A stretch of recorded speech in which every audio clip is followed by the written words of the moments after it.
اعوذ باللہ من شر الشیطان اللعین الرجیم، بسم اللہ الرحمن الرحیم۔ ناظرین السلام علیکم ورحمۃ اللہ وبرکاتہ۔ ایام فاطمیہ کے سلسلے سے ہماری خاص پیشکش پیغام خطبہ فدق لوگوں کے علم میں اضافے کے لیے مسلسل ہم قسط وار اور سلسلے وار اس پروگرام کو آپ کی خدمت میں پیش کر رہے ہیں۔ شہزادی سلام اللہ علیہ نے جو خطبہ فدق یہ جو خطبہ شہزادی سلام اللہ علیہ سے منسوب ہے، اس خطبے میں کیا کیا بیان فرمایا ہے، اس سلسلے میں حجت الاسلام والمسلمین علی جناب مولانا محمد اسلم رضوی صاحب قبلہ رئیس شیعہ علماء بورڈ سے مسلسل ہم محو گفتگو ہیں اور ہمارے سوالات کے وہی جوابات بھی عنایت فرما رہے ہیں۔ سب سے پہلے ہم ان کا استقبال کرتے ہیں۔ السلام علیکم ورحمۃ اللہ۔ وعلیکم السلام ورحمۃ اللہ وبرکاتہ۔ خطبہ فدق میں تھوڑا سا اپنی باتوں کو کنٹینیو کرنے کے لیے اور تسلسل دینے کے لیے میں چاہتا ہوں کہ کچھ باتوں کو آپ کی خدمت میں پیش کروں۔ سب سے پہلے کہ یہ خطبہ فدق شہزادی سلام اللہ علیہ نے جو یہ خطبہ دیا ہے، اس میں جو ہمارا پہلا باب تھا، اس باب میں توحید اور خلقت بشری کے عنوان سے کچھ باتیں شہزادی سلام اللہ علیہ نے بیان فرمائی ہیں، وہ ہم نے آپ کی خدمت میں پیش کیا۔ ساتھ ہی ساتھ سرکار مدینہ حضور ختم مرتبت کی رسالت کے اعتبار سے جو عقیدے کے مسائل ہیں، اور ساتھ ہی ساتھ سرکار دو عالم کی جو عظمت اور رفعت اور بلندی کا تذکرہ ہے، اس کو شہزادی سلام اللہ علیہ نے بیان فرمایا ہے۔ اور تیسرے مرحلے پر قرآن مجید کا تذکرہ ہے کہ جو ہر مسلمان جس پر یہ عقیدہ رکھتا ہے کہ وہ اللہ کی کتاب ہے، اور ایک سیکنڈ اور ایک لمحے کے لیے بھی جو اس عقیدے سے اپنے آپ کو دور کر لے، وہ دین اسلام سے دور ہو جائے گا۔ اسی حوالے سے تیسرا باب آپ کی خدمت میں ہم پیش کرنے جا رہے ہیں، اور ہمارا سوال آگے خدمت میں یہ ہے کہ شہزادی سلام اللہ علیہ نے تیسرے باب میں قرآن مجید کی فضیلت کے حوالے سے اور کچھ فلسفہ احکام کو پیش کیا ہے۔ آگا اس کی وضاحت فرمائیں۔ اعوذ باللہ من الشیطان الرجیم، بسم اللہ الرحمن الرحیم، الحمد للہ والصلاة علی اہلہا۔ مؤمنین کرام، السلام علیکم ورحمۃ اللہ وبرکاتہ۔ جیسا کہ آپ حضرات مستحضر ہیں، مسلسل جناب فاطمہ زہرا سلام اللہ علیہ کے خطبہ فدق پر روشنی ڈالی جا رہی ہے، اور اس کے بارے میں اس کا ترجمہ اور اس کی تفسیر مختصر کر کے پیش کی جا رہی ہے۔ اگرچہ سچائی اور انصاف تو یہ ہے کہ یہ وہ خطبہ ہے کہ جس پر کم سے کم 100-200 ایپیسوڈ پیش کرنا چاہیے، لیکن چونکہ اطالۂ کلام سے بچتے ہوئے مختصراً گفتگو کرنا ہے، اس لیے آج جو گفتگو کی جائے گی وہ اس ایک باب میں 2 موضوع کا ذکر کیا ہے بی بی نے۔ ایک تو قرآن کی عظمت کو بیان کیا ہے، اور جو دوسری بات ہے وہ احکام اور اس کے فلسفے کو، یعنی اگر یہ چیز حرام ہے تو اس کی وجہ کیا ہے، اور اس کی دلیل بھی پیش کی ہے جناب زہرا سلام اللہ علیہ نے۔ زیادہ وقت نہ لیتے ہوئے، کیونکہ آج کا خطبہ ذرا طولانی ہے، جو آج کا موضوع ہے، یوں کہہ لیجیے، خطبہ تو ماشاءاللہ چلے گا ہی، اس لیے آئیے میں شروع کے چند جملے عربی میں پڑھتا ہوں، اور اس کے بعد صرف ترجمے پر اکتفا کی جائے گی۔ ثم التفت علیہ السلام الی اہل المجلس وقالت انتم عباد اللہ نصب امرہ ونہیہ وحملۃ دینہ ووحیہ وامناء اللہ علی انفسکم وبلغاؤہ الی الامم وزعیم حق لہ فیکم وعہد قدمہ الیکم۔ یہ جو باتیں آپ نے ارشاد فرمائیں، یہ مخاطبین جن کے سامنے، جن کے لیے آپ کی یہ گفتگو ہو رہی ہے، میں نے اس سے پہلے بھی عرض کیا تھا، یہ اصحاب پیغمبر ہیں، اور مسلمانوں کے اعتبار سے ان سے بڑی آڈینس ممکن نہیں ہے۔ عام مسلمانوں کا یہ خیال ہے کہ ان سے بڑا اور ان سے بہتر مجمع نہ عام انبیاء کے زمانے میں مل سکتا ہے، نہ پیغمبر اسلام کے بعد سے صبح قیامت تک۔ تو مسلمانوں کے اعتبار سے جو سب سے بہتر مجمع ہے، آڈینس ہے، سامعین ہیں، آج بھی ان کو مخاطب کر رہی ہیں۔ سنیے کیا کہتی ہیں۔ آپ فرماتی ہیں کہ اے خدا کے بندو، اللہ تم امرو نہیں پروردگار کے مسئول اور اس کے دین کے وحی کے حامل ہو، یعنی ایک ذمہ داری دے رہی ہیں کہ صرف صحابی بننا کافی نہیں ہے، بلکہ صحابی کے ساتھ ساتھ ایک مسئولیت ہے، ایک ذمہ داری ہے۔ آج ان کو اس بات کا احساس دلایا جا رہا ہے کہ جو صرف صحابی ہونے کے حساب سے افتخار کرتے ہیں، نہیں، اگر تم صحابی ہو تو تمہاری ذمہ داریاں ہیں۔ یاد رکھیے گا، جن کے رتبے ہیں سوا، ان کو سوا مشکل ہے۔ جو انسان جتنا بلند منصب رکھتا ہے، جتنا بلند درجہ رکھتا ہے، اس کی ذمہ داری بھی اتنی ہی زیادہ ہے۔ اللہ سب سے بلند ہے، اللہ اکبر، وہ رب العالمین ہے، اسے عالمین کی پرورش کرنا ہے۔ پیغمبر اس کے جانشین ہیں، وہ رحمت للعالمین ہیں، وہ عالمین کے لیے رحمت بن کر آئے ہیں۔ اور جو ان کے فالوورز ہیں، جو اصحاب ہیں، انہیں کیسا ہونا چاہیے؟ جناب فاطمہ زہرا نے ایک لکیر کھینچی ہے، ایک خط کھینچا ہے کہ ریل صحابی کون ہو سکتا ہے۔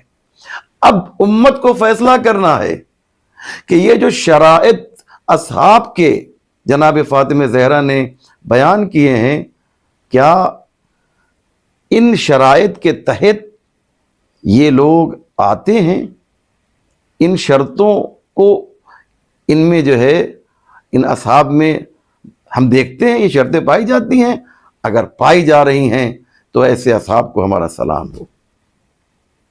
تو کیا کہا کہ اے خدا کے بندو، تم امرو نہیں پروردگار کے مسئول اور اس کے دین اور وحی کے حامل ہو، اپنے آپ پر خدا کے نمائندے ہو۔ مسئول علی انفسکم، یعنی کیا مقصد؟ یعنی تم ذمہ دار ہو اپنے نفس کے لیے۔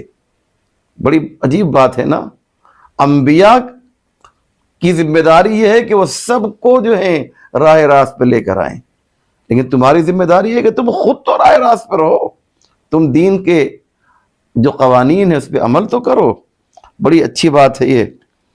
اور دوسری، امتوں کی طرف سے اس کے مبلغ ہو۔ یاد رکھو، تم صحابی ہو تو پہلے تو خود اپنے نفس کے تم کو ٹھیک کرو، اس کے بعد جب تمہارا نفس ٹھیک رہے گا تو تم اس کی تبلیغ کر سکتے ہو۔ خدا کے حق کا محافظ تمہارے درمیان، اور خدا کا جو عہد تم تک پہنچایا ہے، تم اس کی حفاظت کرنے والے ہو۔ اتنی آسانی سے یہ پوسٹ اور یہ عہدہ لے کر تم پیچھے نہیں ہٹ سکتے ہو۔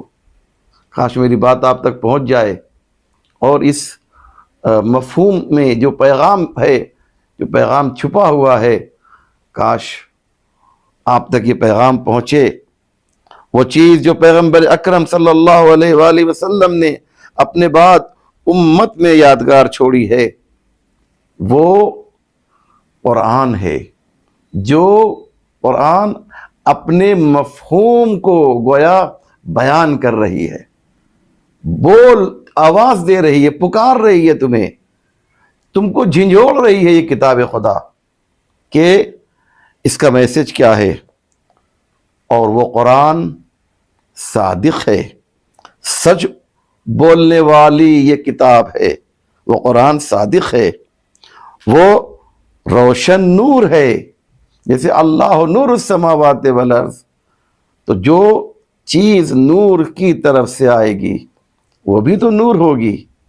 قرآن روشن نور ہے، اور جس سینے پر یہ قرآن نازل ہوا ہے وہ بھی قد جاءکم من اللہ نور و کتاب مبین، تو وہ سینہ بھی جس پر قرآن اترا ہے، یہ کتاب نازل ہوئی ہے، وہ بھی نور ہے، اور نور اور چمکدار روشنی ہے، یعنی فقط نور محض نہیں ہے، اس کی روشنی پھیلتی ہے، ایک جگہ پر اس کی روشنی محدود نہیں ہے۔ آپ نے بات کو اس بات کو آپ نے لیا، یعنی ایک نور وہ ہے جو محدود ہے، لیکن ایک نور وہ ہے جو پھیلا ہوا ہے۔ قرآن اس نور کو کہتے ہیں کہ جس کی روشنی جو ہے دور دور تک پھیلی ہوئی ہے۔ ایسی کتاب جس کی دلیلیں روشن ہیں، یعنی جو برہان ہے، جو دلیل ہے قرآن نے دی ہے وہ بالکل کلیئر ہے، جس کا باطن واضح ہے۔ عام طور سے ہوتا یہ ہے کہ کسی چیز کا باطن جو ہے وہ بہت کلیئر نہیں ہوتا، لیکن قرآن کی دلیلیں بھی روشن ہیں اور قرآن کا باطن بھی واضح ہے، جس کا ظاہر پر نور اور جس کی پیروی کرنے والے، جس کے فالوورز جو ہیں وہ لائق صد افتخار ہیں۔ یہ جناب فاطمہ زہرا کہہ رہی ہیں، قرآن کے پاس تو آؤ، قرآن کو مانو، افتخار کر سکتے ہو، تمہیں ناز کرنے کا حق ہے، تم کہہ سکتے ہو کہ ہم صحابی ہیں، تم کہہ سکتے ہو کہ ہم بہت محترم ہیں، لیکن ایک شرط یہ ہے کہ قرآن تمہارے سینے میں کس حد تک موجود ہے، تمہارے پاس کیا قرآن اور اس کے احکام پہنچے ہیں یا نہیں پہنچے ہیں۔ ایسی کتاب جناب فاطمہ زہرا فرماتی ہیں، ایسی کتاب جو اپنے عمل کرنے والوں کو جنت کی طرف لے جاتی ہے۔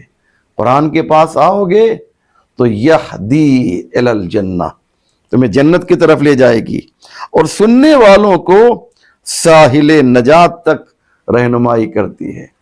دو چیزیں ہیں عزیزو، ایک قرآن ہے جو ساحل نجات تک ہمیں لے کے جاتا ہے، اور ایک اہل بیت ہیں، اس لیے ان دونوں کشتی پہ سوار ہونا ہے۔ یہ انی تارکن فیکم الثقلین یا ثقلین، دو وزنی چیزیں چھوڑی جا رہی ہیں، ایک قرآن ایک اہل بیت، دونوں کا کام یہ ہے کہ ساحل نجات تک پہنچانا ہے۔ اس کے ذریعے سے اللہ کی روشن دلیلوں کو حاصل کیا جا سکتا ہے، قرآن کے ذریعے سے۔ وہ دلائل آپ چاہیں گے تو قرآن تک جائیں گے تو آپ کو وہ دلیلیں ملیں گی، اس کے واجبات کی تفسیر معلوم کی جا سکتی ہے قرآن میں، اس کے محرمات کی جو شرح حاصل کی جا سکتی ہے، اس کی واضح دلیلیں روشن اور اس کے براہین کافی ہیں۔ یعنی کیا مقصد؟ یعنی آپ جب قریب جائیں گے تو آپ کو یہ تمام باتیں معلوم ہوں گی، اخلاقی احکام اور وہ چیز جو جائز ہے وہ اس میں لکھی ہوئی ہے۔ یعنی کیا مقصد؟ آپ قرآن کے پاس جائیں گے تو آپ کو احکام فقہ کی باتیں ملیں گی، آپ قرآن کے پاس جائیں گے تو اخلاقیات قرآن میں آپ کو نظر آئیں گے۔ ہم یہ سمجھتے ہیں کہ فلاں نبی کا ایک واقعہ قرآن میں موجود ہے، ایک داستان ہے، یہ داستان فقط برائے داستان نہیں ہے، بلکہ ہمارے نفوس کو پاک کرنے کے لیے ہے، ہمارے اخلاق کو خوبصورت بنانے کے لیے ہے۔ لہذا جناب سیدہ فرماتی ہیں، آؤ قرآن سے وابستہ ہو جاؤ۔ کس سے کہا جا رہا ہے؟ ان میں وہ لوگ بھی تو ہیں نا جو کہتے ہیں کہ قرآن کافی ہے، تو قرآن کافی ہے تو تم قرآن سے دور کیوں ہو گئے ہو؟ اگر قرآن کافی ہوتا تو قرآن کی یہ آیت تمہیں یاد ہوتی، قُلْ لَا أَسْأَلُكُمْ عَلَيْهِ أَجْرًا إِلَّا الْمَوَدَّةَ فِي الْقُرْبَى۔ تم نے کہہ تو دیا قرآن کافی ہے، کاش قرآن پہ عمل کر لیا ہوتا. اور یہ بالکل سچی بات ہے کہ اگر مسلمان یہ کہہ کر کہ قرآن کافی ہے قرآن پر عمل کرنے لگے تو قرآن اس کا ہاتھ پکڑ کر اہل بیت کے پاس لے کر آئے گا. سبحان اللہ، سبحان اللہ. قرآن کو کافی مان لو، ہم نہیں کہتے ہیں، لیکن دل سے تو کافی مانو. اپنے فائدے کے لیے تمہیں نہیں ماننا ہے.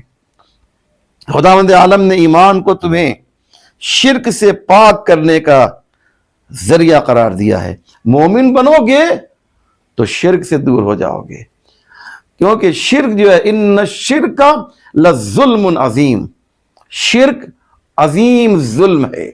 لہذا ایمان کی دولت تمہیں اس لیے دی گئی ہے تاکہ تم شرک کی خباثت سے، اس کی پلیدگی سے، اس کی کثافت سے، اس کی نجاست سے دور رہو. یہ اس لیے کیا گیا ہے. اس کے بعد یہ تو ایک بہت ہی امپورٹنٹ بات ہے کہ نماز کے بارے میں، نماز کو کیوں واجب قرار دیا گیا. میں اسی جگہ پر آپ کو روک کر آپ سے ایک سوال کرنا چاہتا ہوں کہ اسی خطبے میں جو نماز کے حوالے سے گفتگو ہوئی اور اس میں ایک سینٹنس خاص طور پر ہے کہ وَالصَّلَاةُ تَنزِيهًا لَكُمْ عَنِ الْكِبْرِ، اس کی وضاحت فرمائیے ذرا. اس میں شہزادی کیا کہنا چاہتی ہیں؟ یہ عقیل صاحب بہت اچھا سوال کیا آپ نے. وَالصَّلَاةُ تَنزِيهًا لَكُمْ عَنِ الْكِبْرِ، یہ وہ فقرہ ہے کہ جس پر میں نے خود ایک مجلس پڑھی ہے اور میں نے بہت سے علماء کو دیکھا ہے کہ وہ انہوں نے اس فقرے کو لے کے، اس جملے کو لے کر، اس نورانی جملے کو لے کر پوری مجلسیں پڑھی ہیں. سنیے، ترجمہ سنیے اور سر دھنیے آپ کہ جناب فاطمہ زہرا نے کیا فرمایا. وَالصَّلَاةُ تَنزِيهًا لَكُمْ عَنِ الْكِبْرِ، فرماتی ہیں کہ تمہیں کبر اور غرور سے دور رہنے کے لیے اللہ نے جو ہے نماز واجب قرار دی ہے، نماز واجب کی ہے. کس لیے نماز واجب کی ہے؟ تاکہ تم غرور سے دور ہو جاؤ. کیوں؟ اس لیے کہ نماز تمہیں متواضع بناتی ہے، نماز تمہیں خاکسار بناتی ہے، نماز تمہیں ڈاؤن ٹو ارتھ کرتی ہے. کیوں؟ اس لیے کہ ڈاؤن ٹو ارتھ اس لیے ہے کہ تمہاری پیشانی جو ہے وہ حالت نماز میں زمین پر ہوتی ہے. غور کر رہے ہیں؟ یعنی آپ کو یہ نماز بتا دی، جناب سیدہ بتا رہی ہیں، کہہ رہی ہیں نماز پڑھو گے تو تم متواضع بنو گے. تواضعوا للہ تکونوا من وراء اللہ، یہ ایک حدیث ہے جو میں پیش کر رہا ہوں الگ سے، کہ اللہ کے لیے متواضع بن جاؤ، اللہ کے لیے خاکسار بن جاؤ، اللہ کے لیے اپنی پیشانی کو زمین پر رکھ دو تو تکون من وراء اللہ. تم نے سجدہ کر کے زمین پر بہت بڑا کام کیا. یہ نہ سوچو کہ تمہاری پیشانی جو ہے زمین پر آ گئی تو تم بہت چھوٹے ہو گئے. تکون من وراء اللہ، جتنا اس کے سامنے متواضع بنو گے اتنا تمہیں وہ بڑا کر دے گا. سبحان اللہ. تکون من وراء اللہ، تم کیا ہوگے؟ وہ تو جناب فاطمہ زہرا فرماتی ہیں تمہیں کبر و غرور سے پاکیزہ رکھنے کے لیے اللہ نے نماز واجب کی ہے.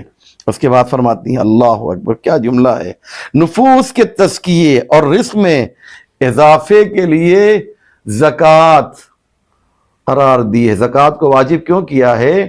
دو چیزیں ہیں، ایک تو آپ کا نفس پاک ہو، دوسرا یہ کہ آپ کا مال پاک ہو. اور زکوٰۃ سے مراد یہاں پہ صرف ایک مخصوص زکوٰۃ نہیں ہے بلکہ ہر وہ مال جو اللہ کی راہ میں خرچ کیا جائے. جناب فاطمہ زہرا فرماتی ہیں کہ اس سے تمہارا نفس بھی پاک ہوتا ہے، تمہارا مال بھی پاک ہوتا ہے، اور مال پاک ہوگا تو نفس بھی جو ہے پاک رہے گا، اور نفس کو پاک رکھو گے تو نجس مال کی طرف نہیں جاؤ گے. دونوں ایک دوسرے کے لیے لازم ملزوم ہیں. نفوس کے تزکیے اور رزق میں اضافے کے لیے زکوٰۃ کو واجب قرار دیا. خلوص کے استحکام کے لیے روزہ واجب قرار دیا ہے. کیوں؟ اس میں اخلاص پایا جاتا ہے. روزے کے اندر ریاکاری نہیں ہے.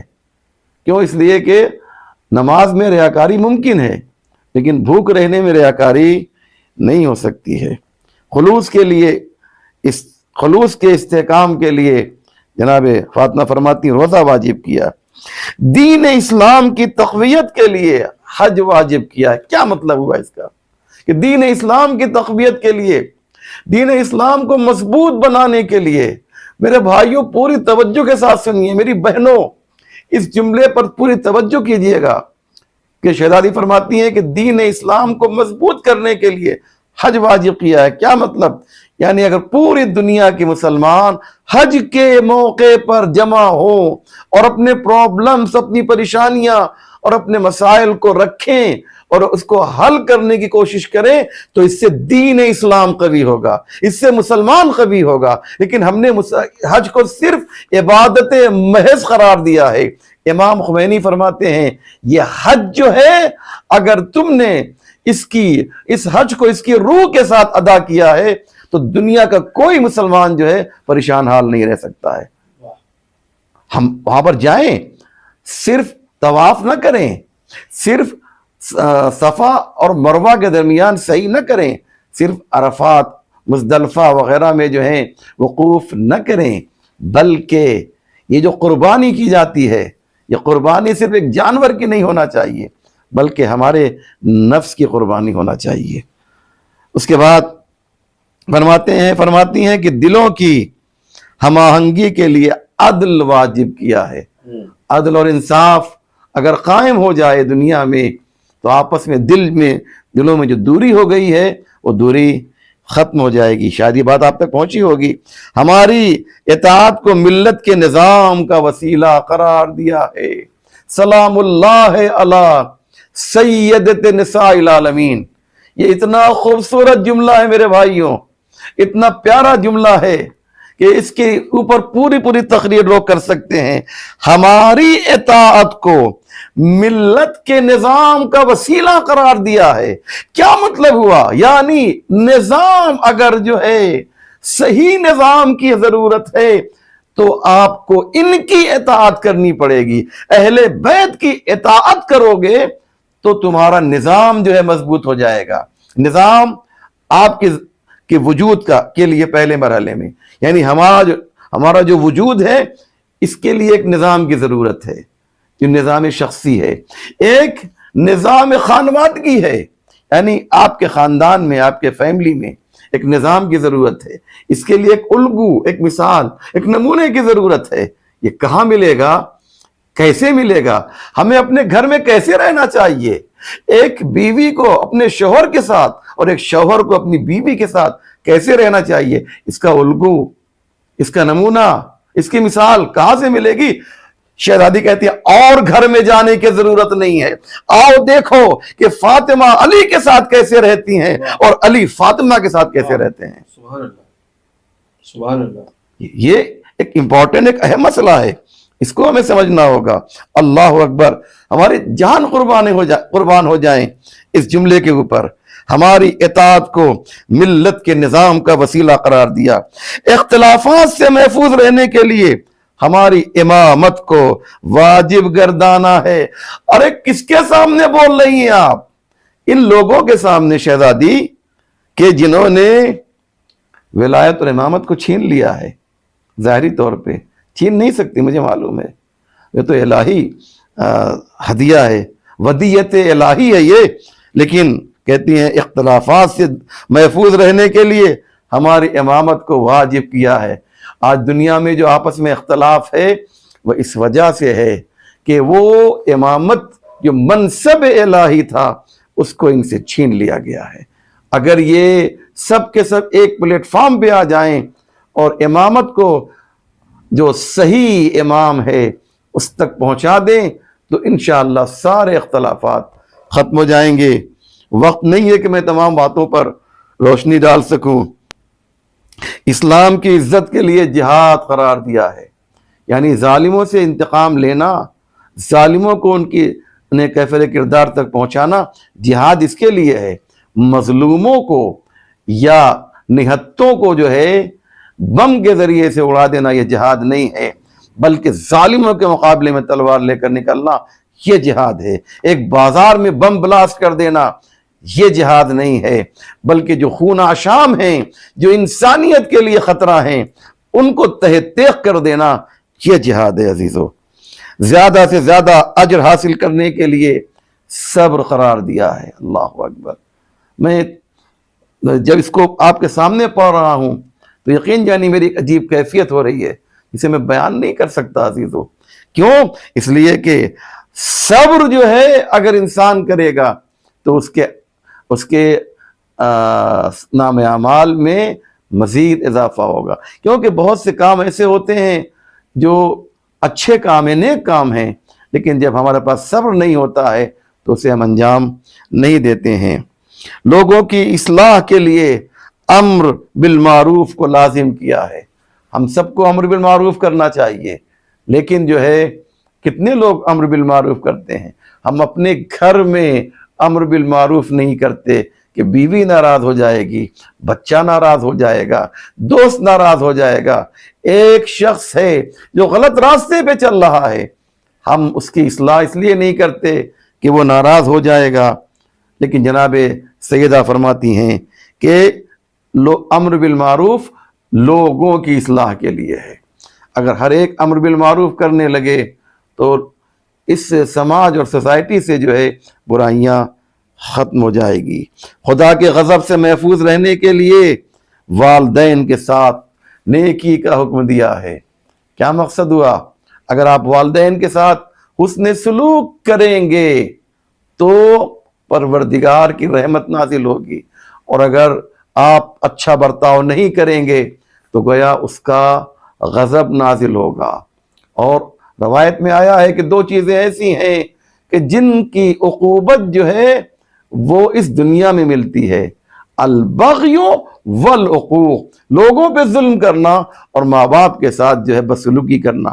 اس کا جو گناہ ہے یا جو عذاب ہے وہ اس دنیا میں ایسے لوگوں کو ملتا ہے۔ لہذا ہوشیار ہو جائیے۔ جناب سیدہ فرماتی ہیں کہ ماں باپ کے اوپر، جو تمہارے باپ ہیں ان کے اوپر ظلم نہ کرو۔ پیغمبر اور علی باپ ہیں، یہ امت کے باپ ہیں، لوگوں نے کیا سلوک کیا ان کے ساتھ۔